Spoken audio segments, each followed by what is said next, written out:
There are my Do you- imaginary friends do you right there. mind if And I- then my Do other you mind if I eat friends. some lunch? Oh, hold on one second, Joy. Oh, Alex, it's not changing cameras. Okay, well, you're people on Zoom, all the people on Facebook, people who are watching or listening to this later. I'm glad you guys are here. So I had a thought this morning as the smoothie machine and I had a disagreement, and I thought, oh, it's going to be one of those days. Anyone ever have that thought at the beginning of the day that something goes wrong and you think, oh, it's going to be one of those days, as though, and this morning I thought, well, that's as though I believe in fate. It's going to be one of those days. What does that mean? Am I fated to have a shitty day because the smoothie machine didn't go well? I wait till about 3 things. When 3 things happen. And Right. So if 3 bad things happen, you say, oh, this is just a bad day. And I was just thinking about how I might be co-creating that. And that maybe it's not necessarily such a bad day. I got a few things to start us off with.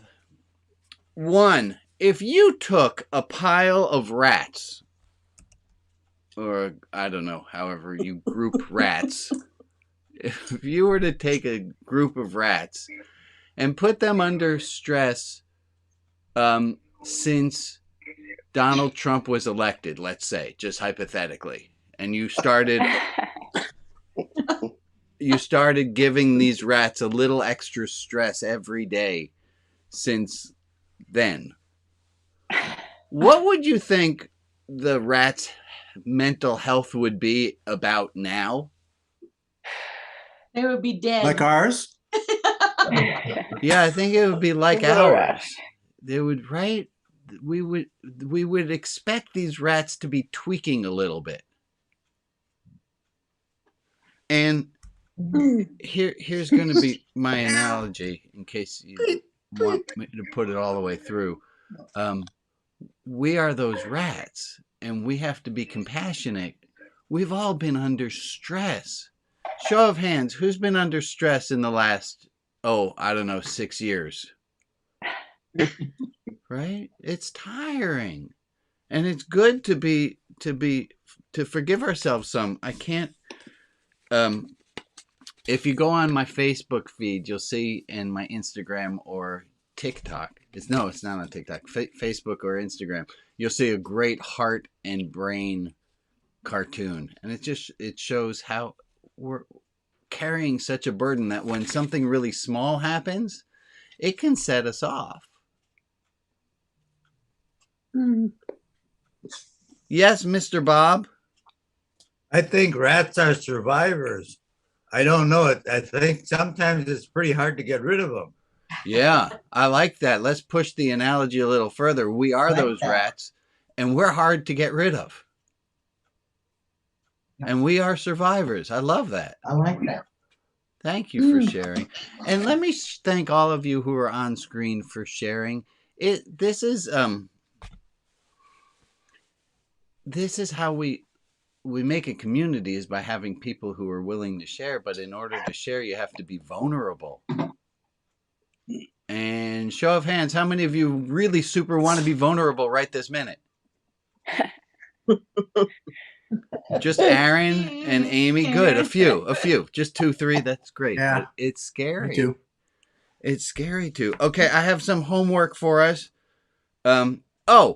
So I wanted to go with yes, it's homework from last week. Slow down. I wanted us I wanted us to think about this quote. Someone says, "How are you?" And the guy answers, "Not doing really well. But what's coming is going to be amazing." How are you doing? Not really well right now, but what's coming is amazing. When you hear that second half of it, but what's coming is amazing, can you help but to smile a little bit? Mm.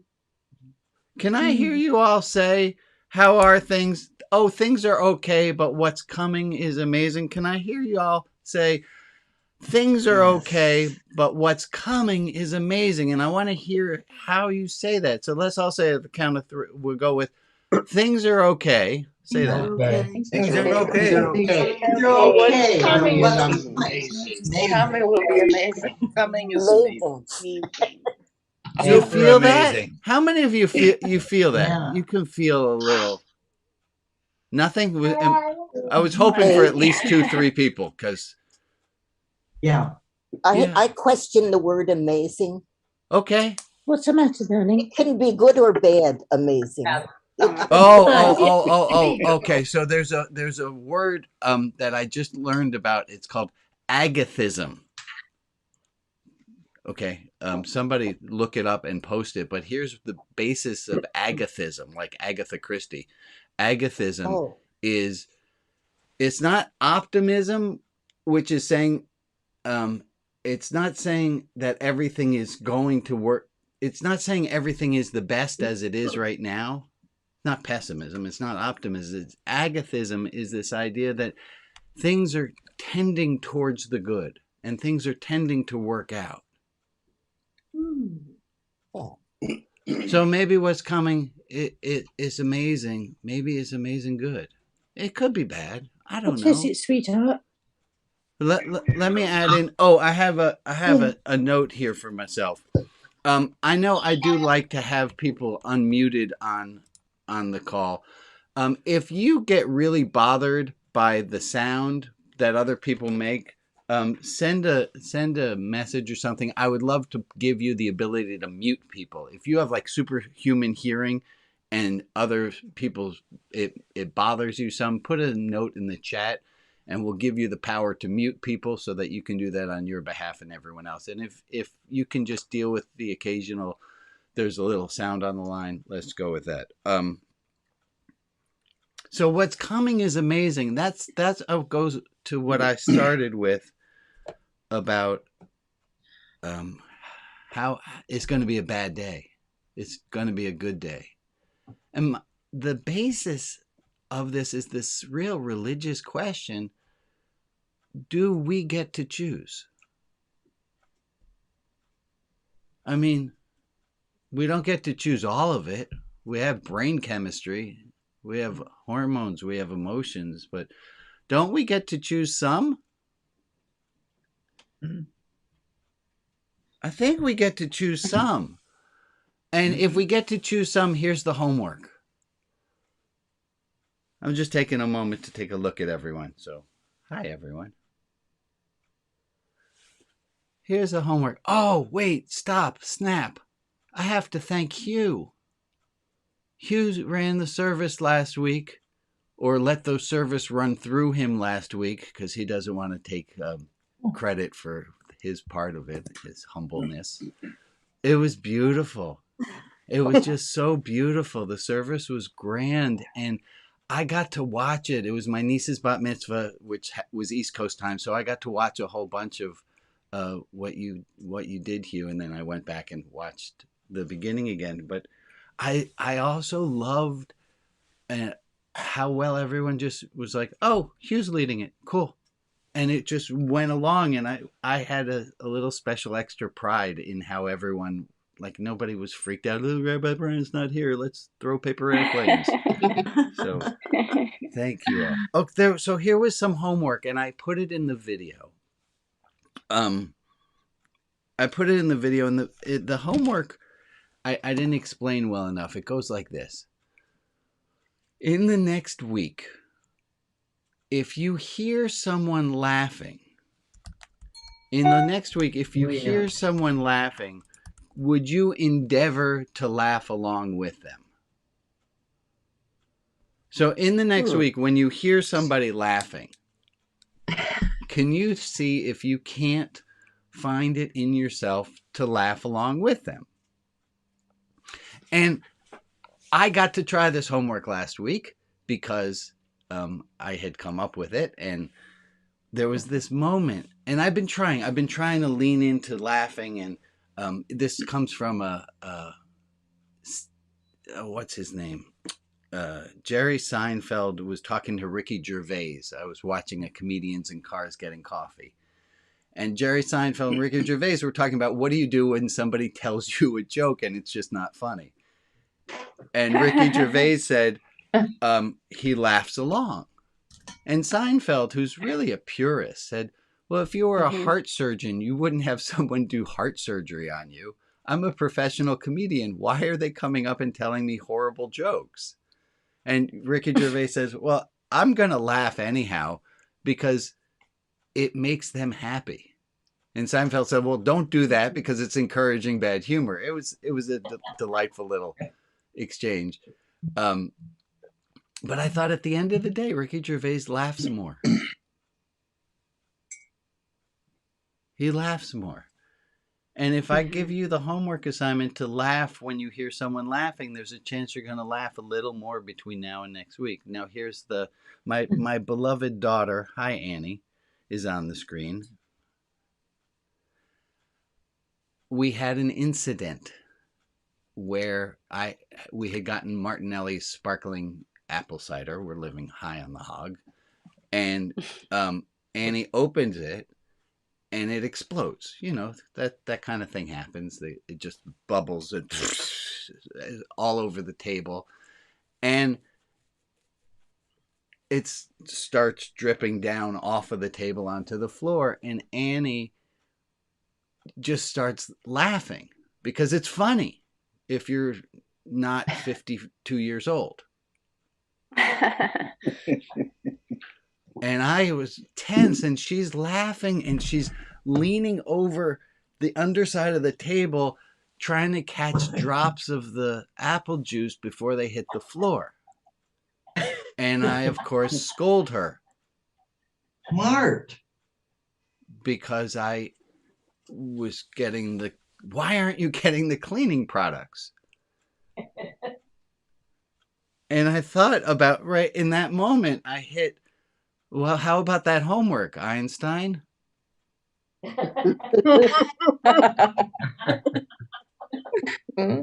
She's laughing and you're uptight. Dumbass spiritual religious guru. Like, what are you doing?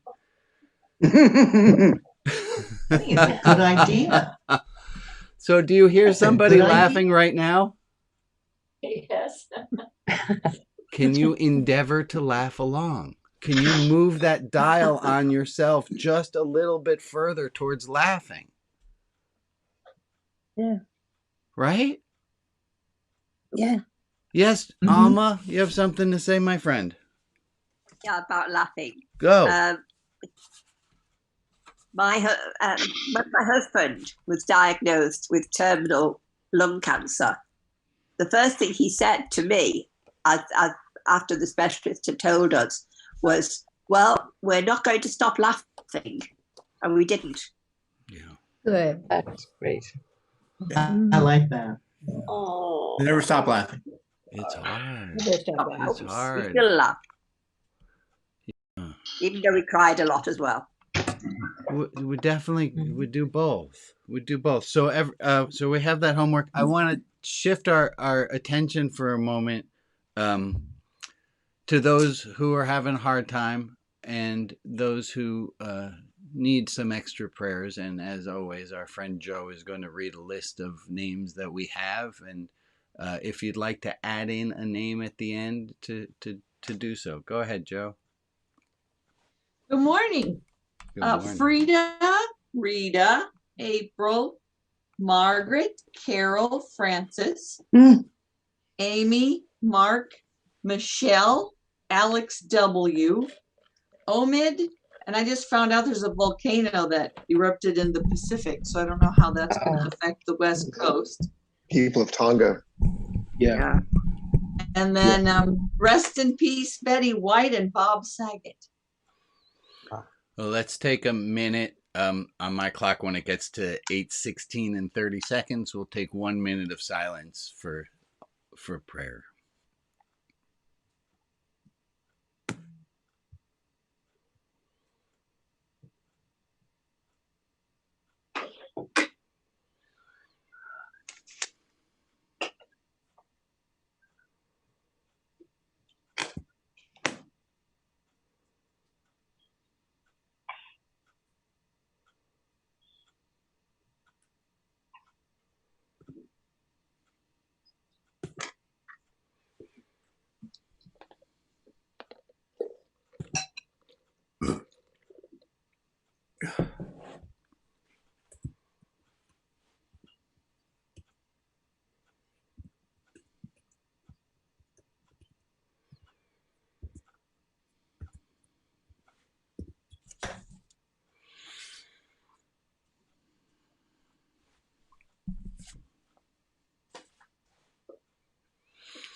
All right, folks.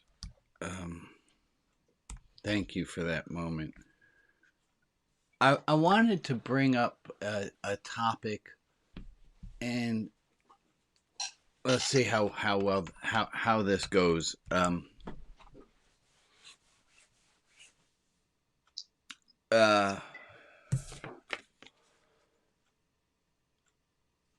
So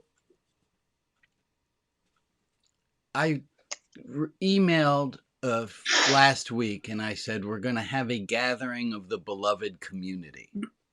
And I thought that was quite a good phrase. But before I sent it out, I asked a few people, how does that sound, beloved community? And I heard, wow, that's a great phrase. I love it. And I said, does it seem to you at all odd for a white Jew guy to be using a phrase that was popularized by Martin Luther King Jr.? Like, is that appropriating? Does that, because I wanted to check out and see, does that seem... And a few people said, I didn't know that was his phrase. And I was like, no. And somebody said, well, would you imagine that Dr. King would be upset if you used the phrase? And I said, no, I think he'd be all right with it. And so I went ahead. And it made me think about how sticky this race issue is, and how, but I, on the other side of it, and then I know that if I use it and people say, oh, you shouldn't be using that, I can take it back. I can apologize. But I'm not going to freeze myself and not say I'm not going to not use the phrase. Now, I cleared it with a few people. It feels fine enough. Okay. I want to talk, so I'm going to give a tool and then I'm going to tell a story. And, so the tool goes like this. This is something that I learned from a guy named DJ Smooth, and I think I might have said this at some point. He said, if someone says, hey, you got a little bit of broccoli in your teeth, what do you say? All right, if I say to you, and here I'm on a bit of a delay on my camera, but if I said to you, and it was just you and me, and let's forget about all these other people on the Zoom, they're inconsequential to me. If I were to say to you, hey, you got some stuff on your tooth there, what would you do? If I say, hey, you got some broccoli, let me see. You would all do the... Thank you. 1 second. Right? 1 second. I thank you. Removed. Thank you. And this is what DJ Smooth says. Is he says, if someone says to you, hey, what you just said was a little bit racist, that you react with the same, oh, my bad, and you take the broccoli out from in between your teeth. As opposed to not ever saying anything and getting ourselves stuck up. So a few weeks ago, we had a service and some racial issues. There was some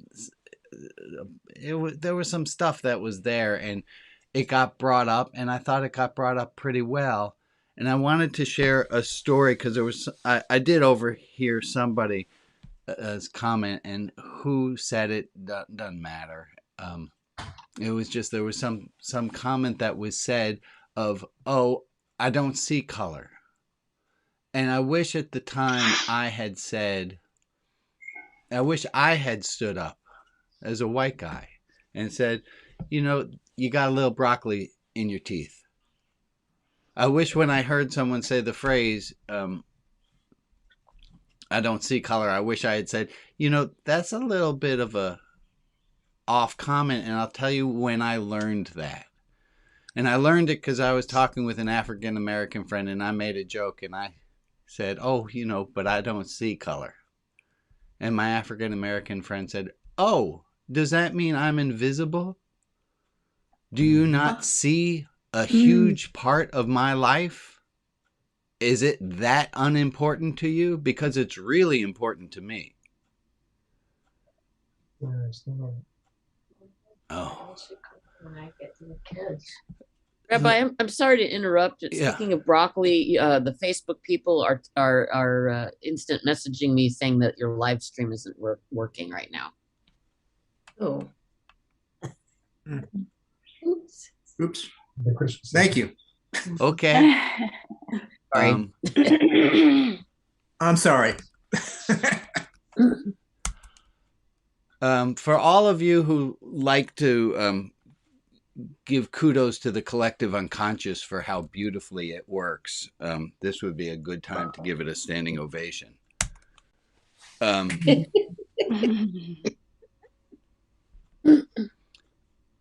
Yeah. So people on Facebook, I can't apologize to you because you can't see me. I don't think I'm so confused right now. Do you want me to launch a recording so you can post what's left later? I think I'm recording it. I think I'm all good. Okay. I think I'm all good. I'm having, it feels like a hot flash over here. And I've never had a hot flash, but I've heard about them a lot.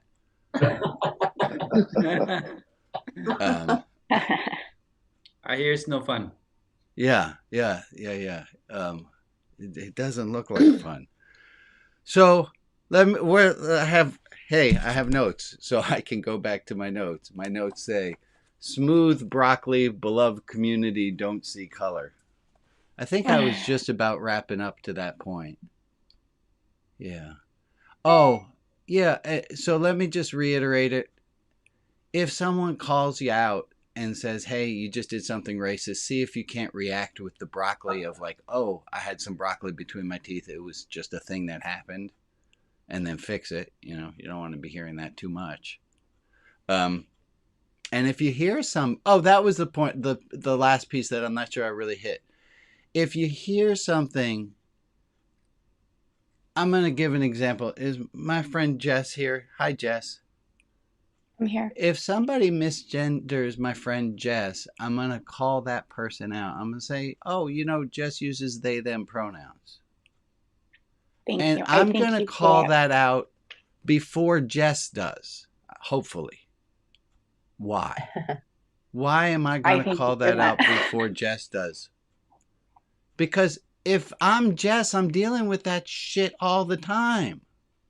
And if I, as a courteous, cool person, can do that for Jess that one time, it lets Jess know that they're being thought about. We understand that? Mm-hmm. Y'all get that with Jess? Yeah. My friend Afia shows up, or Sean shows up, or Azera shows up, and they got more melanin in their skin pigment than I do, and something on the, hey, you had broccoli in your teeth needs to have been addressed. I'm going to ask that this beloved community are all the people who are thinking about that and call it out, and don't wait for the person of color to do it.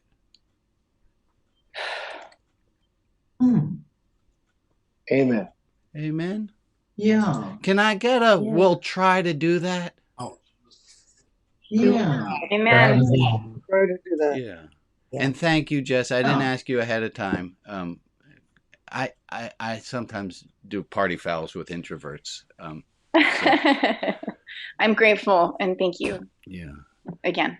You're welcome. You're welcome. Okay, we're going to go into small groups in a moment.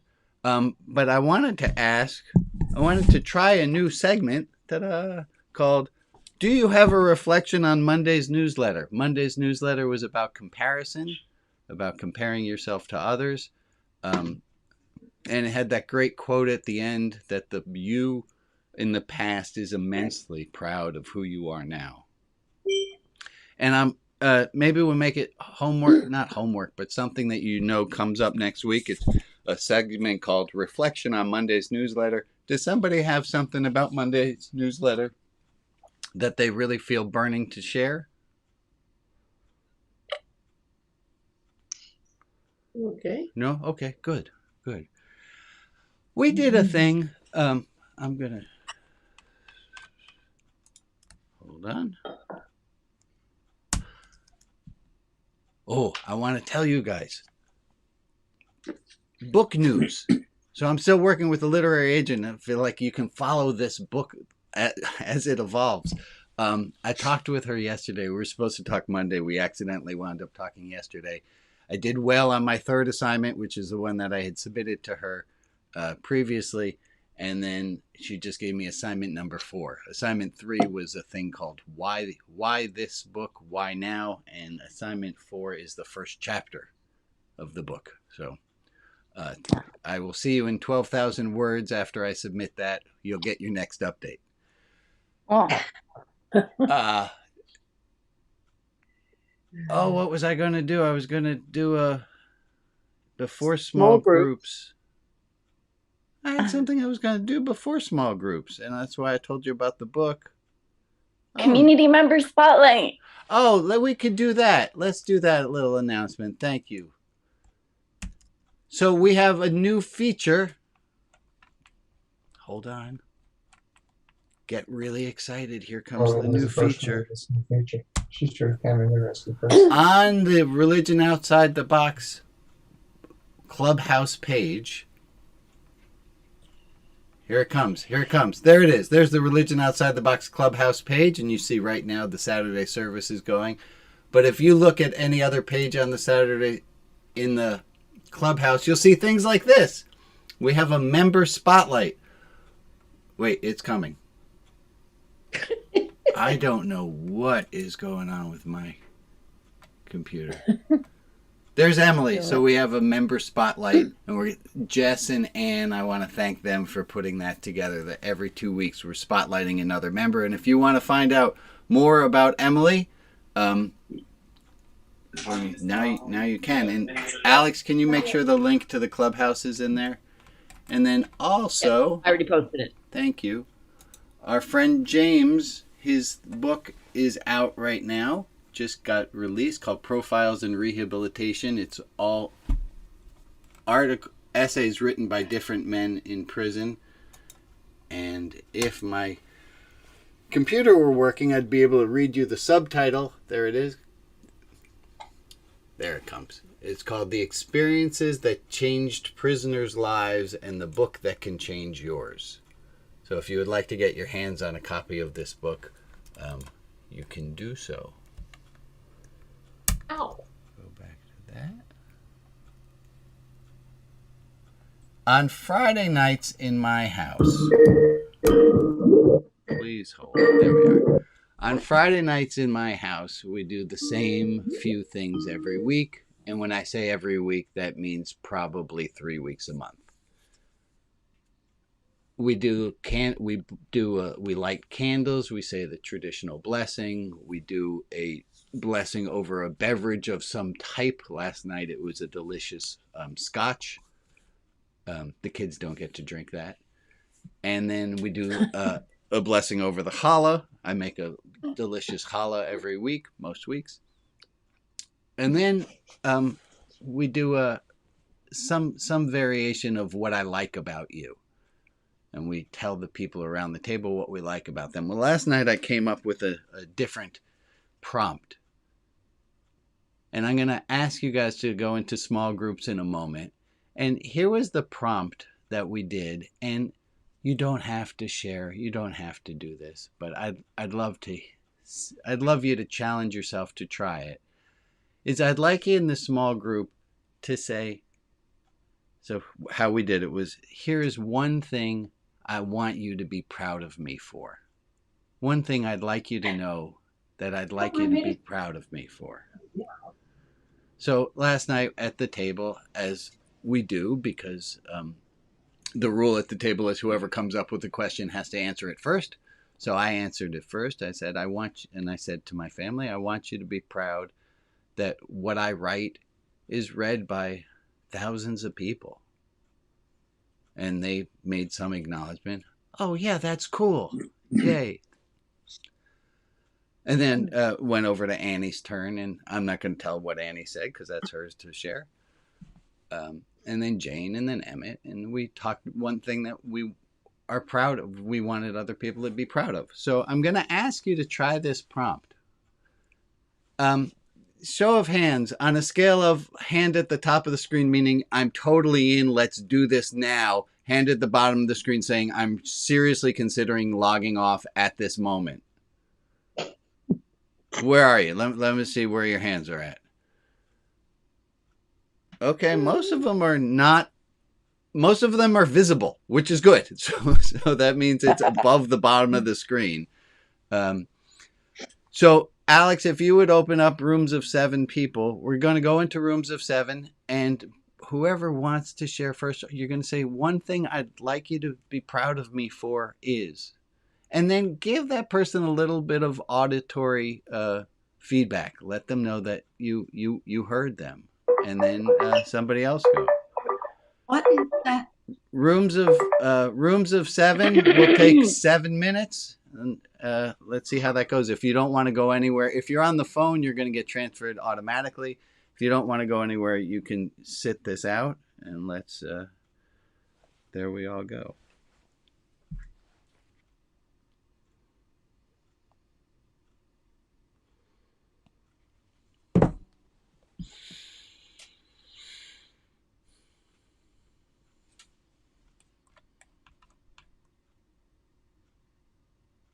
Maria, you're on mute.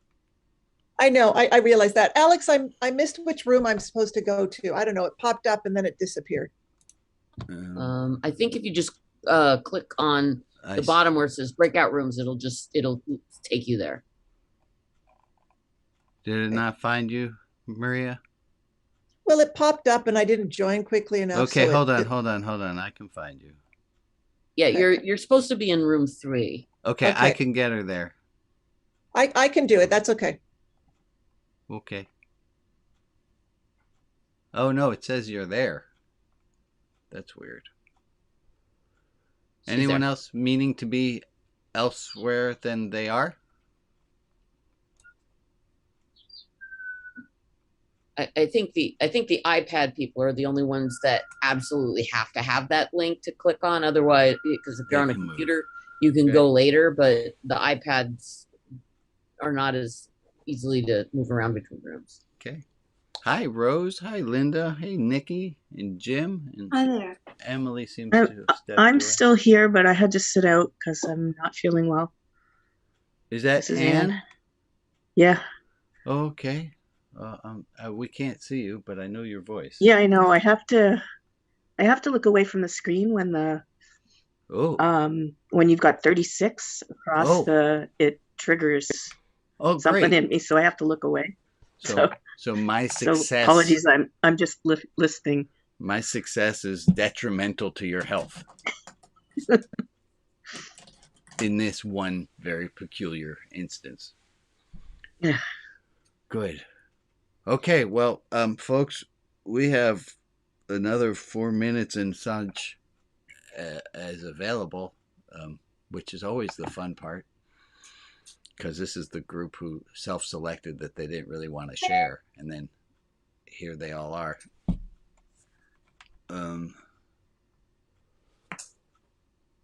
Hey, would it make it easier if I pause the can I pause the recording? Can I stop it and start it again, Alex?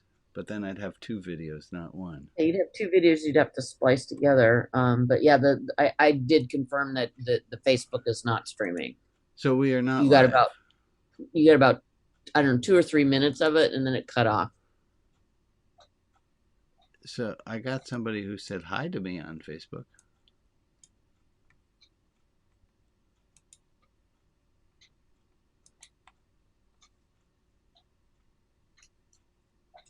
And I'm assuming you have a timer for the rooms?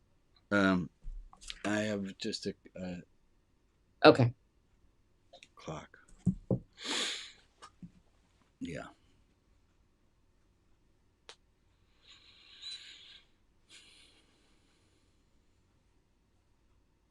Scott, anything you want to have people be proud of you for? Learning a new song. Okay. On the guitar. Nice. Gonna try the Hotel California. And I finally looked up what the word colitis was. I don't know what that word is. It's either the smell. It's the smell of a guy's buttocks, or the smell of the little flowers on a marijuana plant. So those smell similarly. I guess so. Okay. Yeah, because there's a line in the song, warm smell of colitas rising up in the air. And for years, I always heard that, but I'm like, okay, let's look that up. Let's find out what that is. Thank you for giving me some more vocabulary. Is anyone on Facebook? Because we have Wesley Curry II asking if this is live. Hi, Wesley. I don't know how that. I can't be in all these places. So Patsy says, yes, I'm here. So I think we are streaming to Facebook. I'm not seeing it when I look at your Facebook page from my phone. I see the streaming that you did 37 minutes ago. No, that would be now. You were streaming on your page. Huh. Deep mysteries of life.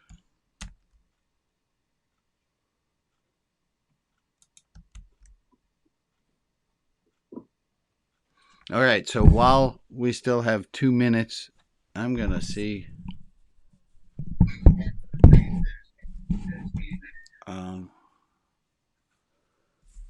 Boy, we have gone fast.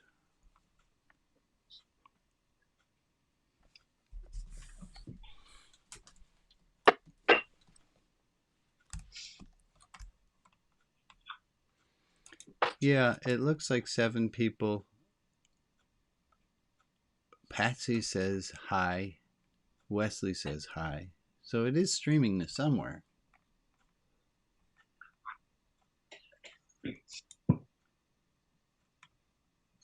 Oh, that's just gonna.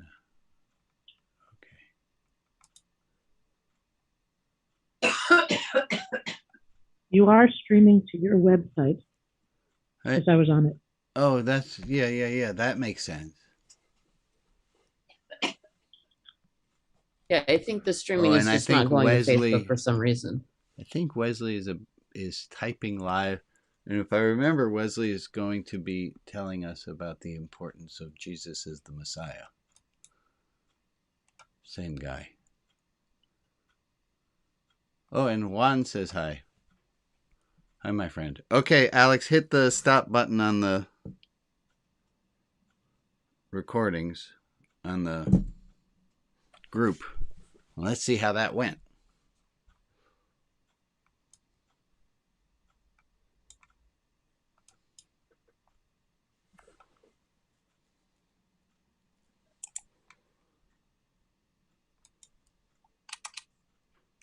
All right, here come people. Hi, people. Hello.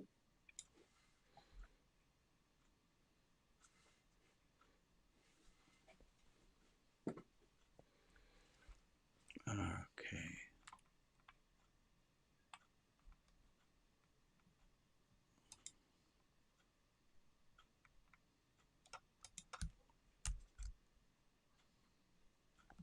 We got about another 10 seconds before everybody comes back.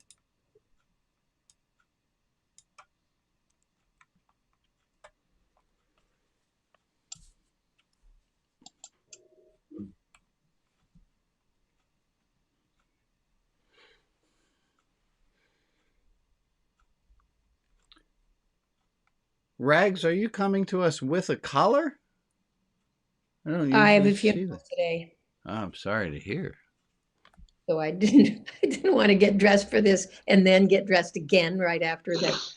A trifle silly. It's very becoming on you. Well, after 40 some years, it's second nature. I don't know if this is an appropriate question, but can someone briefly explain the collar? As a Jewish person, I don't relate to what it means beyond the fact that it means something. I know what it means, but I don't know where it comes from. It's a uniform of sorts. Okay. It's a way of people being able to recognize, oh yes, that person's ordained. If I need a funeral, I can talk to them. And Yeah. how Yeah, old of a tradition is it, Rags?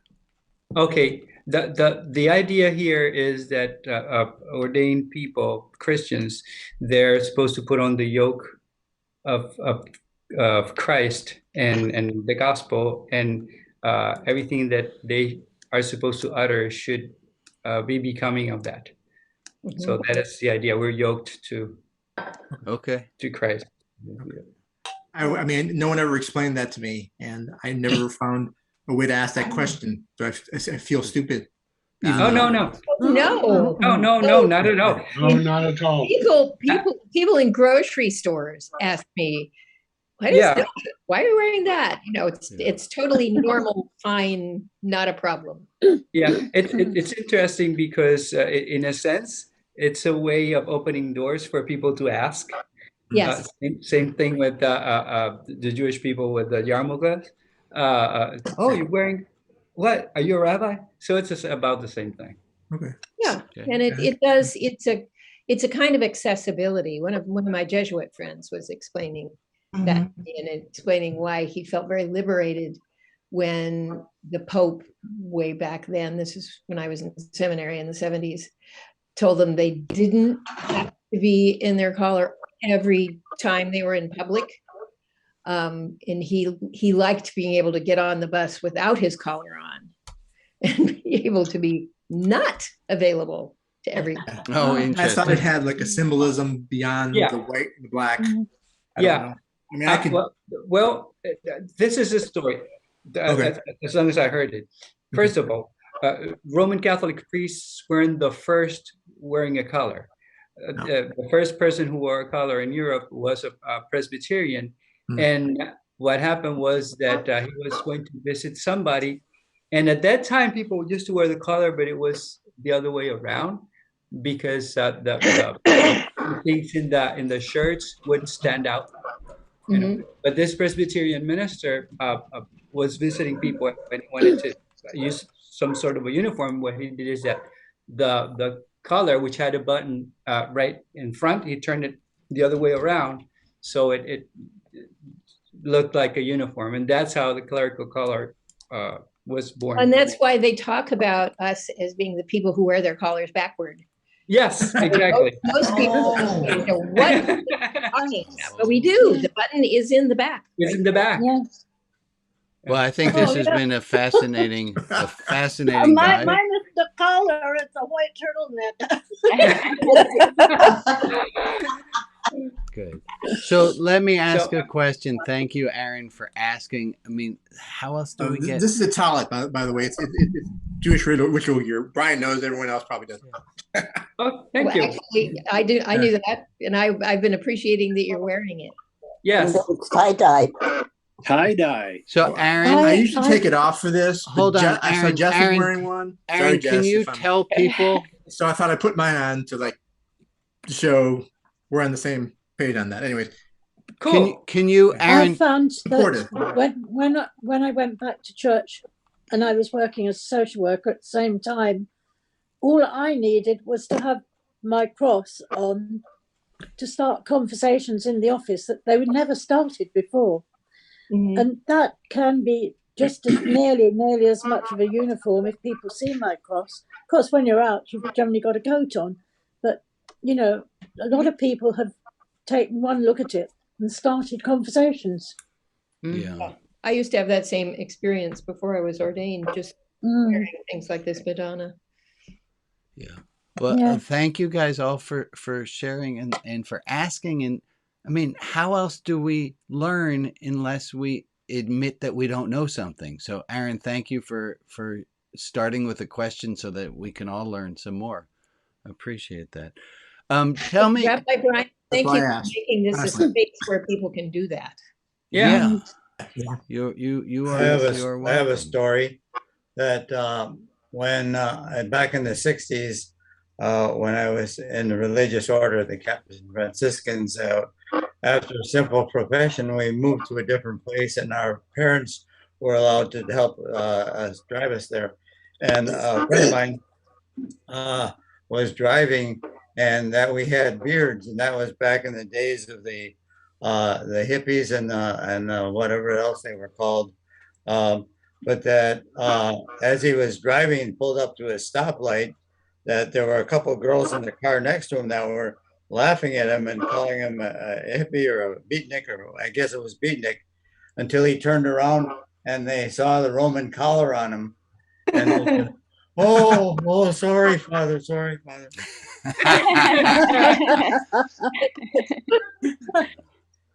So I thought I'd throw that in there. That's good. Thank you, Father. Okay, how did give me with your hands on the screen so I can see again. I know how anxious you were to tell people what you're proud of or not. With the same scale of that was a worthwhile experience to down at the bottom of the screen of I'm not ever doing that again. Where was it telling people? I'm seeing. Would you agree with me that I'm seeing hands held higher? Mm-hmm. Yeah. Huh. Interesting. I don't want to make too much out of this, but it seems as though our simple being proud of ourselves and allowing ourselves to be proud and allowing people to see us might pay off. Mm-hmm. Yeah. Well, that sounds like a good idea. What do you say we try more of that? Oh, yeah. Yeah. Good okay, idea. good. Very good. I had to rethink it for me to be able to answer it. Honestly, I wasn't sure what to say initially. Yeah. Then I thought about it, and I'm like, oh, yeah. Yeah. And I had a whole bunch popped up. Yeah. In my head. It's a weird thing. It's in religion we get there's some messages that people what do you get. want me to get? Sorry. Okay. There's some messages people get in religion or people get from religion, and I think these messages. Hold on one second. There we go. Earl? I think we got the rogue microphone there. There are instances where people hear. Are we having a problem today? Can we get that microphone too, or this? Oh, we got it. Okay. I'm going to try my sentence again. Do I remember what I'm thinking about? And the answer is yes, I do at this moment. So good. Oh, really? People get a message from religion, and I don't know where why it's a wrong message. People get a message from religion, or they hear a religion tell them, don't be proud. That's a sin. Right. Yeah. I can't believe that. Pride goeth to fall. Yes, pride goeth before fall, and a haughty spirit before something. Destruction. And I think it's the in positive extremes. message is be modest. Yeah, we can be modest, but hell, when you're really when you're fabulous. Why put that light under a bushel? Don't put let's quote a different part of a Bible. Well, it says let your spirit shine. Good. Let's be proud. Folks, we've been enduring 6 years. 2 years of a pandemic. Yeah. We've been enduring disappointment after disappointment after disappointment. And the fact that we're still laughing some,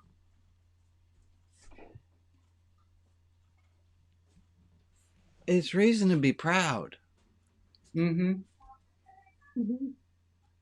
Mm-hmm. The amount of patience that we've all had to put out is something to be proud of.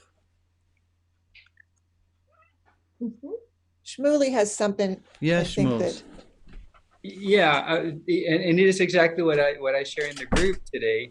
Is I was aching to share something because what happened to me was that about 2 days ago I came down with a stomach virus. So I called my doctor and he said, "Well, are you having anything else?" I said, "No, just a stomach virus." It's like, oh, that could be COVID. And it's like, what? And it's like, well, that's one of the symptoms. So before coming to see me, you need to get a COVID test. And I said, okay.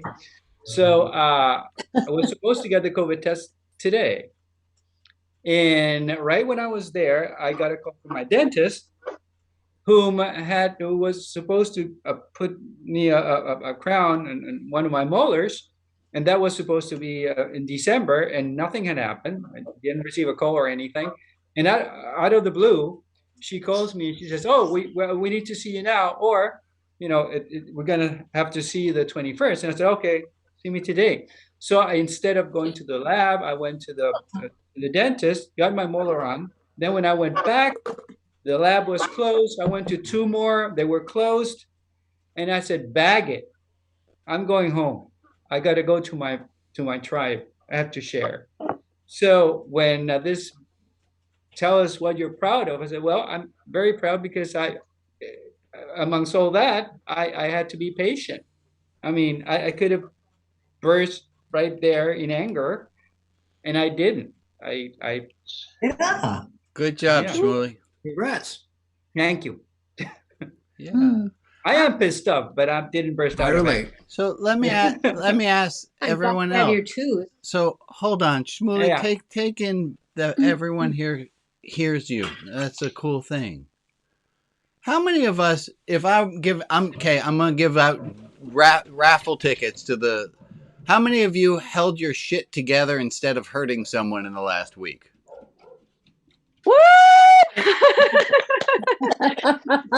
That's for everyone. Good job, everyone. How many of you, this one's going to be a little harder. How many of you were kind to yourself in a moment where heretofore you might not have been? I hope so. Today. Yeah. And if you haven't done that one yet, I like that, Shmuley. If you haven't been kind to yourself, that one expires at midnight. So you have all day. And Virginia has her hand up. Yes, you Virginia. become a pumpkin afterwards. Nope, no, she doesn't. Oh, no, I was just participating. Same. Yes, I was kind to myself. Thank you, Virginia. Now, the other thing is that the idea of pride is upside down. I mean, when we're talking about religion, the idea of pride being negative is when you think of yourself better than others. Yeah. That's what is negative. But there's nothing wrong about being proud of the good things that you do. Yeah. So I'm going to thank you, Shmuley. I'm going to make a few little announcements. Tuesday, if you want, at this same link, there's a non-broadcast group. Every day, 2 p.m. Pacific time. If you have too much to do, please join me 2 p.m. Pacific time, where I will be doing absolutely nothing, where I just sit and meditate for 20 minutes, and you guys are all invited to join me. We just sit for 20 minutes.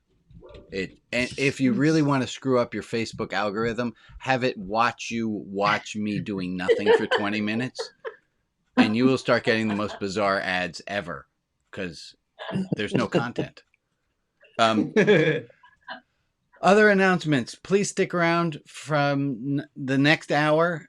We have virtual donut holes and deep dive. And if you've never stuck around to say hi and join the group, please do join us over at the Mighty Network at the mnrotb.org, the Religion Outside the Box online community clubhouse. And you can get to see more of Emily, who is our first spotlight.